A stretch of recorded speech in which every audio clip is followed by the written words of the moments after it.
You can usually feel it before you fully see it. That quiet tension when someone smiles at you, but it doesn't quite reach their eyes.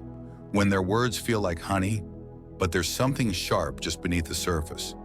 We all like to believe we can read people, that we'd recognize when someone doesn't like us. But the truth is, most people aren't bold enough to come out and say it. They won't tell you straight to your face that you irritate them or that your presence throws them off. No, they hide behind politeness, behind small talk and strained laughter. And the danger in that isn't just their dishonesty, it's how easily we convince ourselves to believe it's all in our head. I've been there too, believing someone was on my side, calling them a friend, trusting them with my thoughts, my hopes, even my vulnerabilities, only to learn later they were never really with me. They were watching, quietly rooting for my missteps, waiting for the cracks. It doesn't happen all at once. It creeps in slowly, hidden behind jokes and compliments that don't feel quite right, behind plans you're left out of, in silence when you need support most. That's why it matters to see the signs. Not because you're paranoid, but because your peace depends on it.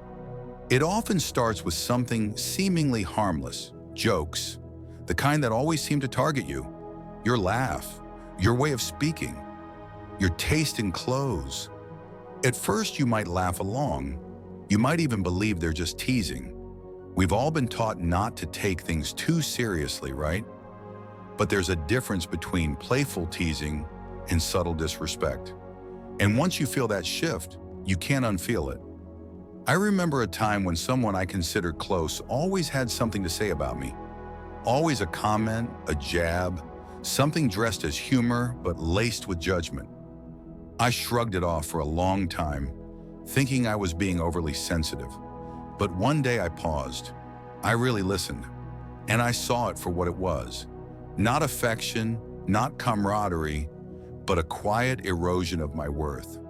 What makes it even more dangerous is how well it's hidden. We've been conditioned to laugh things off, to be the cool friend who can take a joke. But that conditioning turns into self-sabotage. Because while you're laughing, something inside you starts to shift. You begin to wonder if maybe they're right. Maybe you're a little off, a little too much, not quite enough. And they keep testing that line. How much they can poke, how far they can go, how much they can get away with before you push back. That's not friendship. That's control in disguise. And when you finally see it, you realize the joke was never on you. It was about you, designed to shrink you, not uplift you. Then come the compliments, but not the kind that warm your heart. These are different. They sting. They leave you blinking, confused, asking yourself, wait, was that even a compliment? You know the ones. When someone tells you, you actually look really good today, as if it's a miracle. Or, that's impressive, considering where you started. There's always a hook inside the praise, always a hidden message that says, don't get too confident. They wrap it in a smile, and you're left smiling back. But inside you feel smaller. I remember sharing a project once, something I had poured my heart into. When I finally showed it to someone I thought had been cheering me on, their response hit like a slap wrapped in velvet.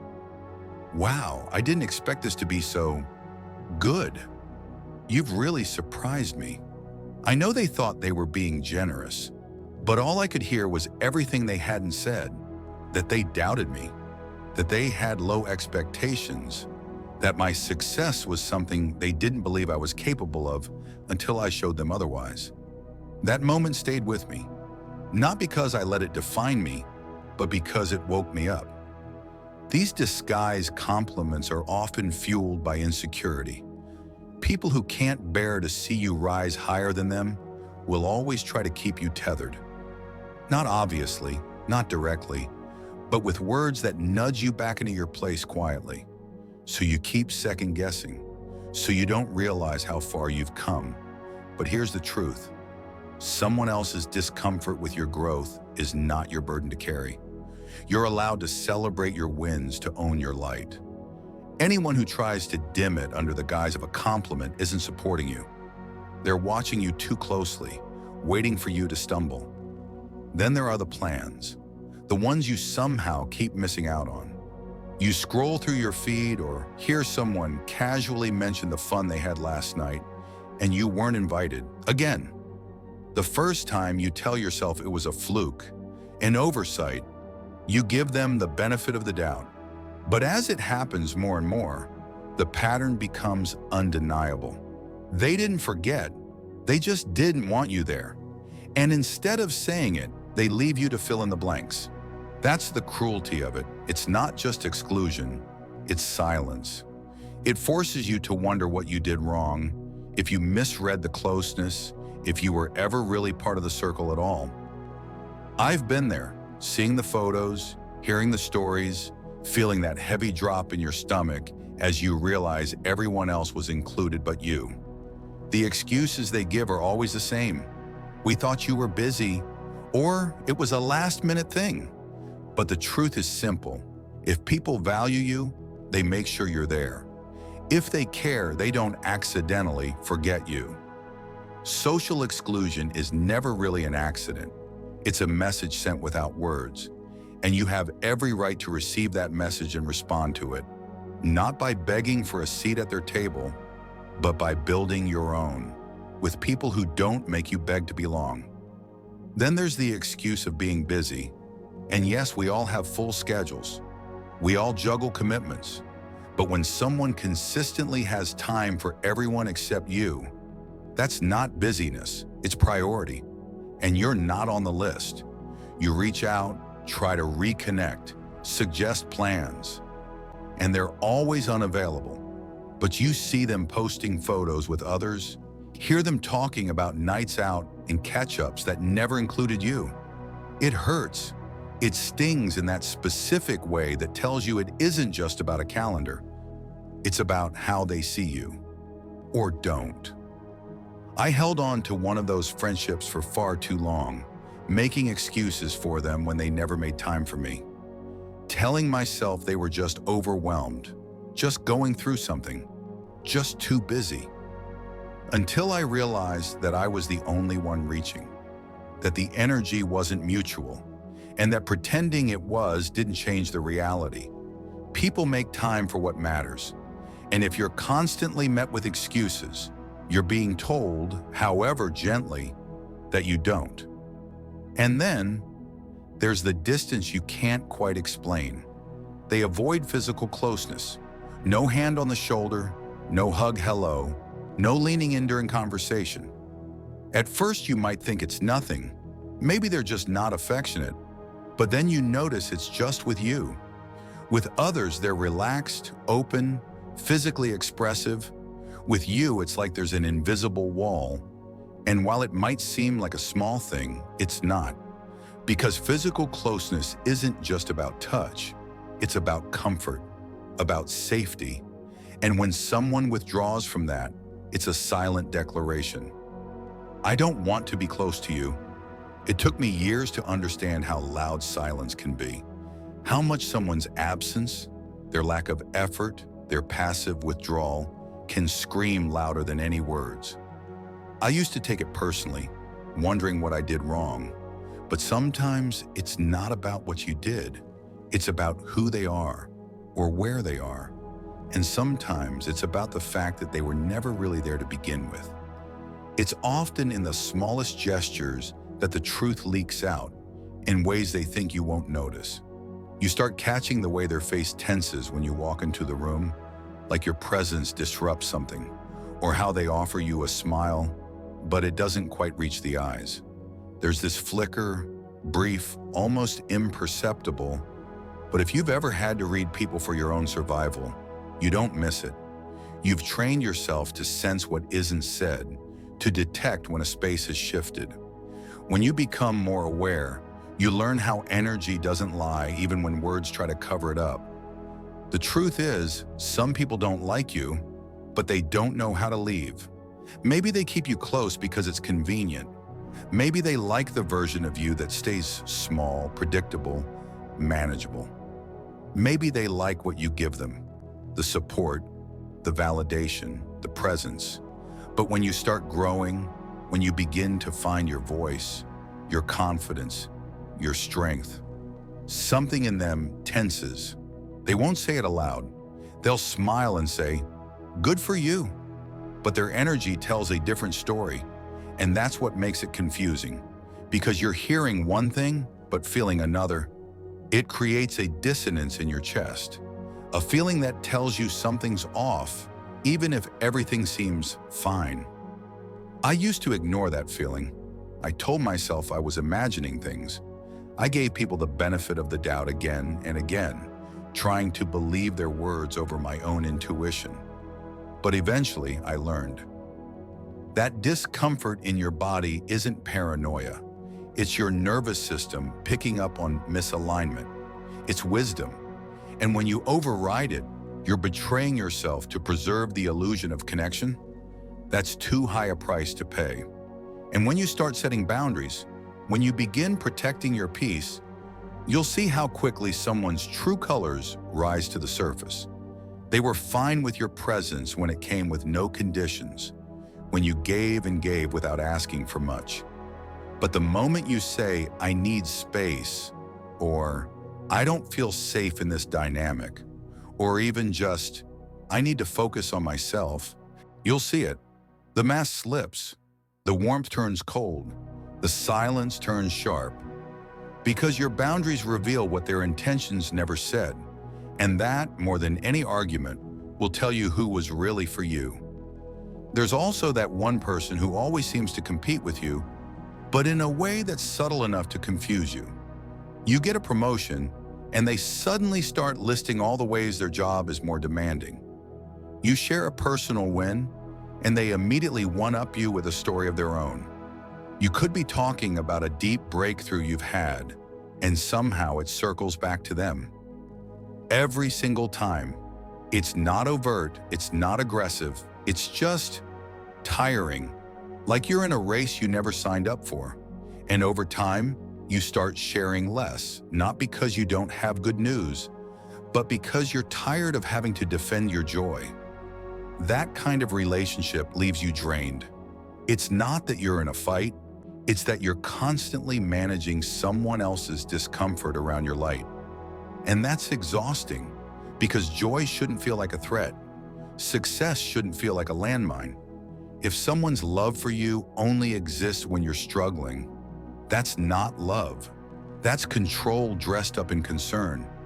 It's support with strings attached. And the only way to break free from it is to stop apologizing for growing. You start realizing how much you've been editing yourself, holding back opinions to keep the peace, changing your tone to avoid being called too much, downplaying your wins so no one feels left behind, laughing at jokes that make you uncomfortable. All of these tiny compromises pile up until you're no longer yourself. You're a version of you that's been filtered through their comfort. And the worst part? They still don't like you. Because even when you shrink, even when you mold yourself to fit, they still find something to criticize. That's when it hits you. It was never about you. It was always about how they feel around you. And their discomfort isn't your responsibility. There's something deeply liberating about choosing not to play small anymore, about walking into rooms without trying to shrink your energy, about saying what you mean, dressing how you like, showing up as your full self, even if it makes others uneasy, not out of rebellion, but out of reverence. Reverence for the years you spent suffocating parts of yourself to keep other people comfortable. Reverence for the dreams you shelved, the talents you hid, the truths you swallowed. You don't owe anyone the watered-down version of you. Not friends, not coworkers, not family. Of course, when you start showing up differently, people will notice. Some will lean in, others will back away. Let them. Growth is not supposed to make everyone comfortable. It's supposed to show you who's capable of growing with you. And if someone's love can't stretch to hold your expansion, then it's not the kind of love you need to protect. Let it break. Let it go. Because every time you dim your light to keep a connection alive, you're telling the universe you're okay with crumbs. And you're not anymore. You'll learn to stop over-explaining yourself too. At some point, you realize that people who want to misunderstand you will always find a way. No amount of clarification will convince someone who's committed to misreading your intentions. And you stop wasting your energy trying to fix it. You let your actions speak. You let your peace be the boundary. You move in silence, not because you're hiding, but because you no longer need to prove your worth in spaces that refuse to recognize it. It's not bitterness, it's clarity. The kind of clarity that only comes when you've been burned enough times to finally believe the flame. You no longer give people chance after chance to redeem what they already showed you. You see it, you trust it, and you act accordingly. That's not cold, that's self-respect. And then comes the solitude. At first it feels empty. You're used to filling your time with conversations, with plans, with people who only like fragments of you. But as the noise fades, something else arrives. Your own voice, your own energy. You remember what you're like when you're not shrinking or censoring or compensating. You remember how much space you can take up when no one's telling you to sit down. And that space, that's where your healing begins. You fill it with things that nourish you. Books that speak to your soul, music that makes you cry in the best way, walks that clear your mind, meals that remind you of comfort, not control. You start building a life that feels like safety, not survival. And in doing so, you become someone new, or rather someone truer. People will notice. They'll say you've changed, and they'll be right. But what they won't always understand is that you didn't change overnight. This was years in the making. Years of silencing yourself, years of people-pleasing, years of ignoring your intuition, years of calling dysfunction loyalty, and now you're done. Not with love, but with the illusion of it. Not with connection, but with the kind that cost you your peace. You don't hate them. You're not angry. You're just not playing the same role anymore. You're not the one who always says yes, who always understands, who always gives more than she receives. You've reclaimed your name from every mouth that used it without reverence. And now you speak it with pride.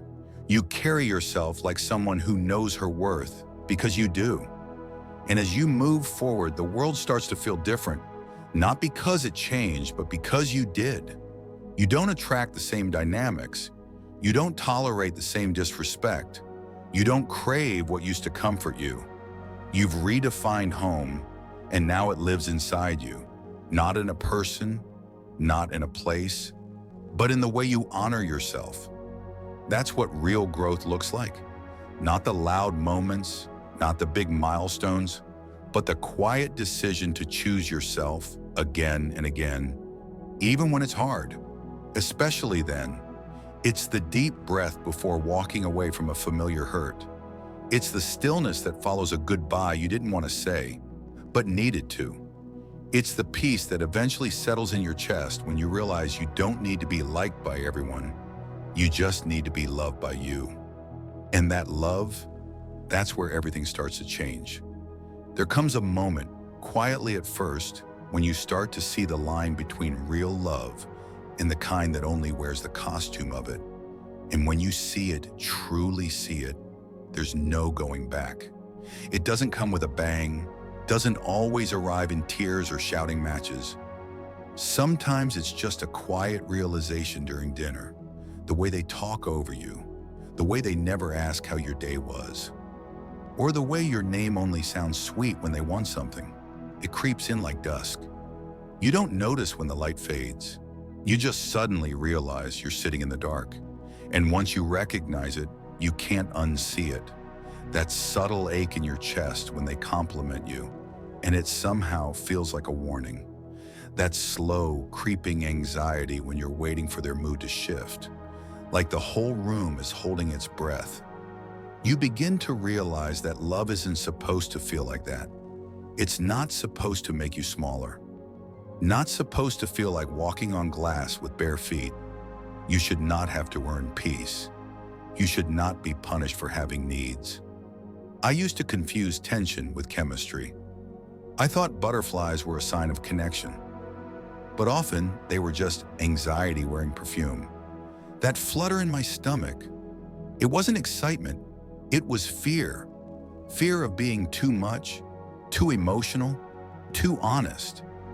Fear that if I said the wrong thing, I'd trigger something, lose something, and I thought that meant I was in love. But love doesn't silence you. It doesn't keep you second-guessing every move. That's survival, not safety. Eventually, you learn the difference between being held and being handled.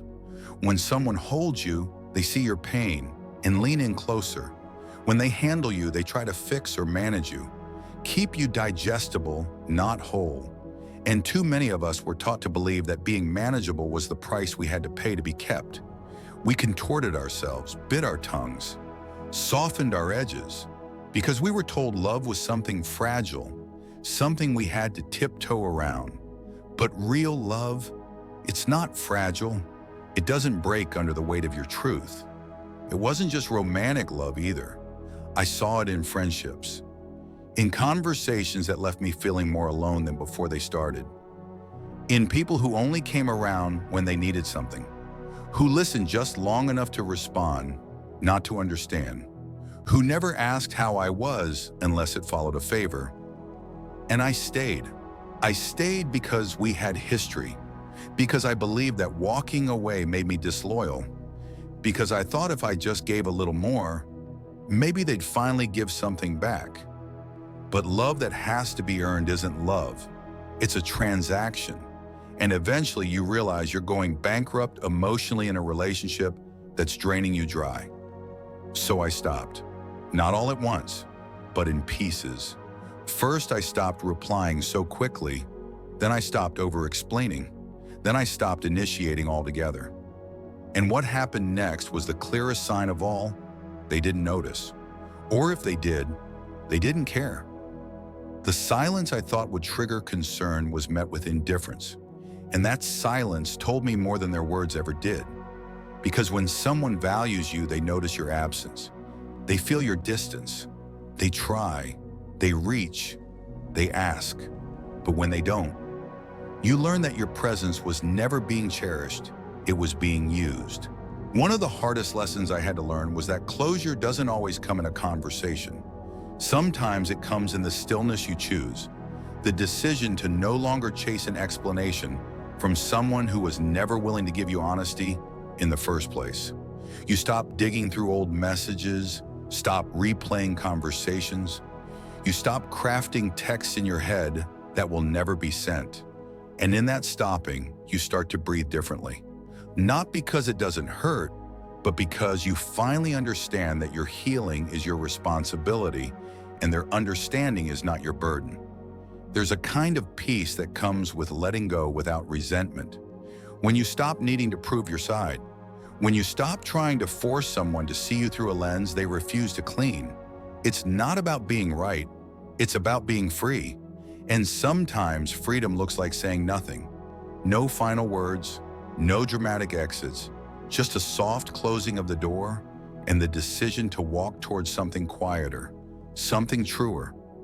I began to fall in love with solitude during that time, not because I hated people, but because I finally stopped hating myself when I was alone. I used to think being alone meant being unwanted. Now I understand that it means I am enough company for myself. I made peace with the silence, and in that silence, I heard things I'd been too distracted to notice. My intuition, my desires, my needs. I was no longer in a rush to fill the space with someone else's voice. I started honoring my own. Even the way I showed up for myself changed. I started keeping the promises I made to me, waking up when I said I would, drinking water because I knew I deserved to feel good, saying no not just to others, but to the parts of me that were addicted to chaos. I began showing myself the consistency I always begged for from others. And that changed everything. Because when you stop abandoning yourself, other people stop being able to do it too. You teach the world how to treat you by how you treat yourself. The world didn't get quieter, but I did. I no longer needed the noise to drown out the discomfort. I stopped trying to fix every broken thing around me and started tending to the broken parts within me. And I didn't do it with force. I did it with gentleness. I let myself feel without fixing, rest without guilt, cry without shame. I became a safe place for my own heart. And in doing that, I raised my standards, not out of ego, but out of love. Because love, real love, doesn't hurt like that. It doesn't feel like a guessing game. It doesn't keep you up at night wondering what you did wrong. It doesn't leave you out in the cold while claiming to care. Love shows up. Love checks in. Love grows with you. And if someone is constantly asking you to be less, to wait more, to settle, you start to ask yourself, what am I sacrificing to stay here? And the answer too often is yourself. But you don't have to. You can choose different. You can walk away.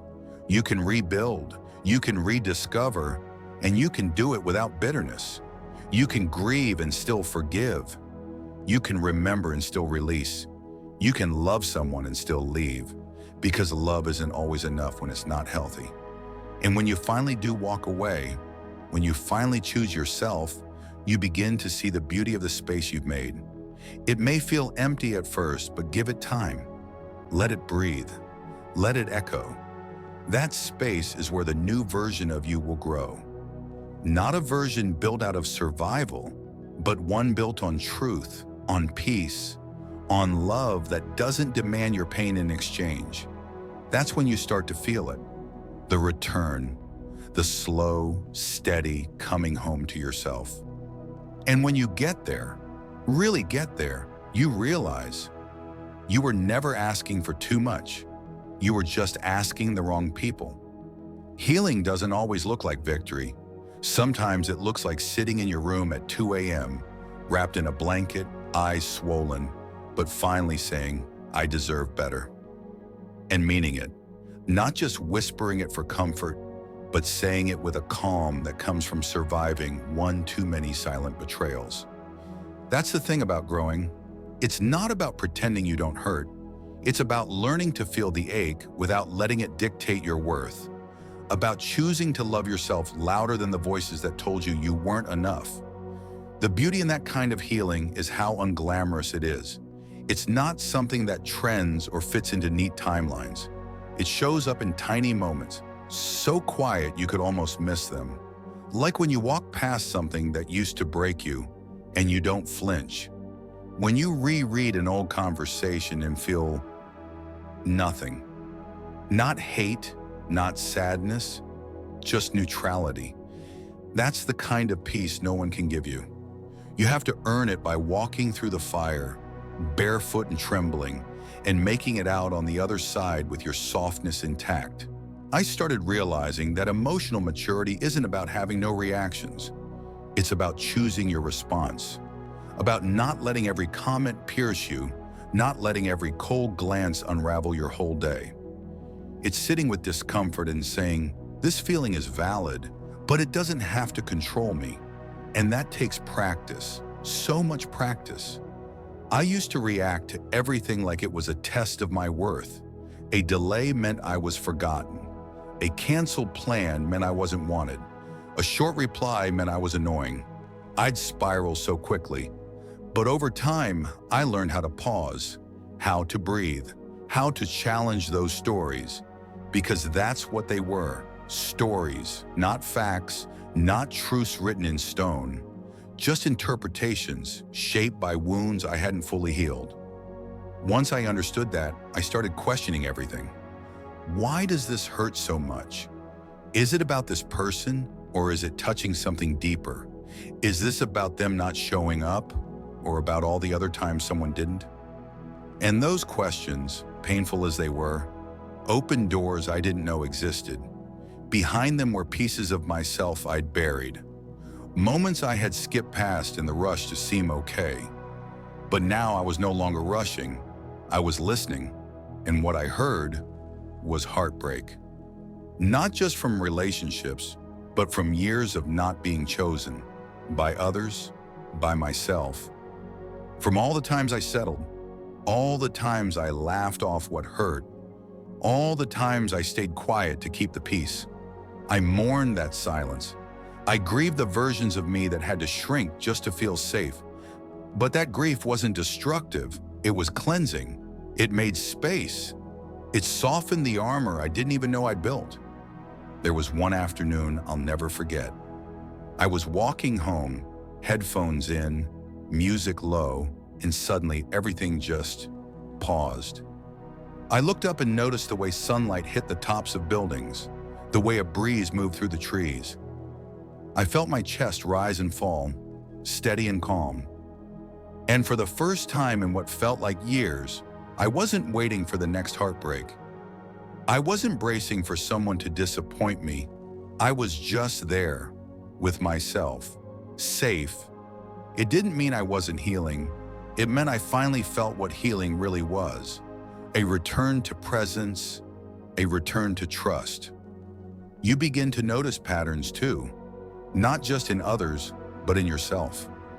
The way you overcompensate when you feel someone pulling away. The way you apologize for existing when someone's energy shifts. The way you make yourself smaller, quieter, less demanding, hoping they'll stay. And you start asking yourself the hard question, why do I keep trying to prove I'm worthy of being chosen? And the answer, more often than not, is buried in childhood. In that first wound that taught you love must be earned. That being good enough means being needed, being useful, being easy to love. But the truth, you were always worthy. Even before you learned how to please, even before you started bending over backwards to be accepted. The problem was never your worth. It was the way the world taught you to question it. So now, as an adult, healing becomes a rebellion, a gentle but powerful revolt against the lies that shaped you. It looks like saying no when you used to say yes just to be liked. It looks like walking away from a conversation that feels like a performance. It looks like loving someone and still choosing yourself when the relationship asks you to abandon who you are. And yes, it's hard. It's lonely, but it's honest. And honest living is worth every ache it takes to get there. Some people won't understand. They'll say you're changing, that you're distant, that you've built walls. But what they don't see is that those walls are boundaries. And those changes, they're growth. You're not cold. You're just no longer available for manipulation. You're not rude. You've just stopped being so agreeable when it costs you your sanity. That's not attitude, that's alignment. Eventually, the grief turns into grace. The anger becomes wisdom. You don't forget what happened. You just no longer need it to define you. The lessons become your compass. The pain becomes your story, and your story becomes your power.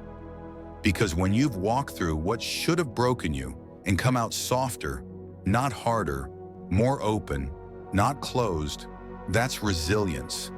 And that's something no one can take from you. And maybe one day someone new comes along, someone who doesn't flinch when you speak your mind, who doesn't punish you for needing space, who doesn't play games with your heart. You'll feel the difference immediately, not because they say all the right things, but because you feel safe, even in silence. You don't question their intentions every time they're quiet.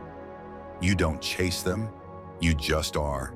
And they meet you there, where the water is calm and the air is clear, and you'll realize in that moment why it never worked before. Not because you were too much, but because you were offering depth to people who only knew how to swim in the shallow end. You were trying to build something real with people who feared their own reflection, but not anymore. Now you're rooted. Now you know your worth. Now you don't beg for what you know you deserve. Until then, you hold yourself. You show up for your own heart. You become the love you were waiting to receive. Not perfectly, not without struggle, but consistently. You learn how to sit with your fear without letting it drive. You learn how to comfort your sadness without pushing it away. You learn that being alone isn't a punishment, it's an invitation to become who you were always meant to be before the world told you to be someone else. And maybe the most powerful part of all this is how quiet the transformation is. There's no spotlight, no applause, just the quiet strength of choosing yourself over and over again, even when it would be easier not to. And one day, without realizing it, you'll look back and see a trail of versions of you that carried the weight so this one could finally rest. You'll sit down in the middle of your life, not because you're tired, but because you finally arrived. Sometimes the most healing thing you can do is to sit with a version of yourself you once abandoned, the one who was too afraid to speak up, the one who accepted silence as affection, who thought breadcrumbs were a feast, and not to judge them, not to be angry, but to finally see them. To wrap your arms around that old version and whisper, you were doing the best you could with what you had. Because often, the hardest person to forgive is the past version of ourselves who didn't yet know better. But they are not your failure. They are your foundation. They kept going when everything inside you was begging to stop. You look back and realize how many times you bent yourself out of shape just to keep the peace. How often you swallowed words because you didn't want to be the reason things got uncomfortable. How long you stayed in places, in dynamics, in versions of yourself that didn't feel like home, just to be accepted. But acceptance built on performance isn't real. If you have to perform to be loved, then what they're loving isn't even you. It's a version of you you constructed so they wouldn't leave. But now you've stopped auditioning. You've stepped off the stage and back into your body, and that's a sacred return. The moment you decide you no longer want love that requires you to disappear is the moment you begin to truly live. It's not a loud rebellion. It's quiet, steady, often unnoticed by the world. But inside, it's a revolution. You begin reclaiming your voice, your pace, your values. And in doing so, you start to hear yourself again. The version of you that existed before fear took the wheel. And it changes everything. Suddenly, you're not so quick to explain yourself. You don't jump to over-apologize when you haven't done anything wrong. You stop agreeing just to avoid conflict. And it doesn't mean you've become hardened. It means you've become clear. You know who you are, and you're no longer willing to trade that knowing for temporary peace. Because that peace always comes with a cost, and that cost is you. There's a moment that arrives, quiet but undeniable, when you realize that being liked by everyone is not the goal. Being respected by yourself is. That's the kind of inner shift no one else can see, but it alters the trajectory of everything you touch. Your friendships, your work, your choices. They all begin to align not with who you think you should be, but with who you actually are. And once you taste that alignment, once you move from that place, you can never go back. It doesn't mean you walk away from everyone. It just means you start seeing the difference between a connection that feeds you and one that feeds off you, between conversations that give you life and ones that leave you questioning your worth, between people who are mirrors, showing you who you truly are, and people who are masks, only reflecting what they want from you. And with that awareness comes freedom. The freedom to choose more carefully, to stop chasing, to simply allow. It's not about being cold, it's about being warm with intention. You learn to direct your energy where it's received, not just where it's requested. You stop pouring into people who never offer a refill. You stop showing up for people who keep their hearts locked every time you knock. And you do it without drama, without grand exits. You just stop, quietly, peacefully, because you finally realize that love isn't a battlefield. You don't have to keep fighting for a place in someone else's story when you're writing your own. You start building routines that reflect your values, not your insecurities. Mornings become a ritual, not a race. You wake up and check in with yourself before checking in with the world. What do I need today? Where does my energy want to go? You stop starting your day with someone else's narrative, emails, messages, obligations, and instead begin with your own truth. That shift, it changes your entire rhythm because you're no longer reacting to life. You're responding to your soul. And in that stillness, in those early hours when it's just you and your breath, you remember life doesn't have to be loud to be meaningful. You don't have to be constantly achieving to be worthy. You are allowed to rest, to savor, to move slowly, to not know exactly where you're going, but trust that you're on the right path simply because it feels right in your bones. That kind of trust is radical in a world that tells you to always have a plan. But peace doesn't always come from having a map. It comes from learning to listen. Some days the healing feels soft. Other days it feels sharp. You'll wake up and feel like you've made so much progress. Then something small, a smell, a memory, a tone in someone's voice, pulls you right back. And you'll wonder if you've gone backward, but you haven't. Healing isn't linear. It's layered, spiral-shaped. It comes in waves. You revisit old wounds, not because you failed, but because your body is giving you another chance to process it deeper, to hold it with more compassion this time, to feel what you couldn't feel before. And as you move through it, you'll notice the strength you've built. Not the kind you wear like armor, not the kind that says, I don't care, but the strength that allows you to say, I do care. I care deeply, but I care about me too. The strength that lets you love someone and still let them go if they can't meet you where you are. The strength that lets you stay soft in a world that tries to make you hard. You begin to find beauty in places you never looked before, in your own eyes, in the quiet between two thoughts, in the way your heart beats after a long walk. You notice how nature heals without asking, how trees stand tall even when the wind tries to bend them, how flowers bloom without demanding attention. And you realize you can too. You don't have to prove your growth. You don't have to post your progress. You can simply become. There's something sacred in that, in growing in private, in choosing silence over explanation, in knowing you're evolving even when no one claps for it, because your journey was never supposed to be a performance. It's a return, a remembering, a reclamation of everything you once gave away. You also begin to attract differently, not just in people, but in experiences. You no longer crave chaos. You don't chase things that feel heavy.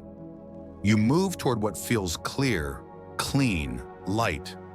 Your nervous system becomes your compass. If your body tenses when someone walks into the room, you trust it. If your heart calms in someone's presence, you honor it. You stop rationalizing what your intuition already knows. And in doing so, you stop betraying yourself to be accepted. And maybe the most beautiful part of it all is that you become someone others feel safe around. Not because you're perfect, but because you've done the work. You've sat with your darkness. You've learned how to hold discomfort without trying to fix it too fast. You've stopped judging the journey, and that makes you rare. People feel that. They feel your presence, your patience, your peace. You won't always get it right. There will be days when old patterns knock on your door and you let them in. When you say yes out of guilt. When you ignore a red flag because it's easier than being alone. But even in those moments, you're different now. Because you notice, you recognize the pattern, you catch yourself. And catching yourself is progress. Every time you come back to yourself, no matter how long you wandered, you're healing. And eventually you start to fall in love with the life you've created. Not because it's perfect, but because it's yours. Built from your truth, protected by your boundaries, sustained by your integrity, and filled with your presence. That kind of life? It doesn't need to be flashy. It just needs to be felt. Deeply, honestly, fully. You don't owe anyone an explanation for choosing peace, for choosing solitude, for choosing yourself. The people who get it won't need one. The people who don't never really saw you to begin with. So stop waiting for permission. You are allowed to evolve without announcing it, to heal without documenting it, to grow without proving it. This is your life, and you're allowed to live it like you finally believe that. There's a quiet power in realizing that you no longer seek validation where you used to beg for it, not out of bitterness. Not because you shut yourself off, but because you finally understood that some people will never be able to see you, not truly, not in the fullness of who you are. And it's not your job to shrink or shine just so they'll look. Some people only see what they want to see. And you're not here to be a mirror for someone else's comfort. You're here to be a light, even if they choose to look away.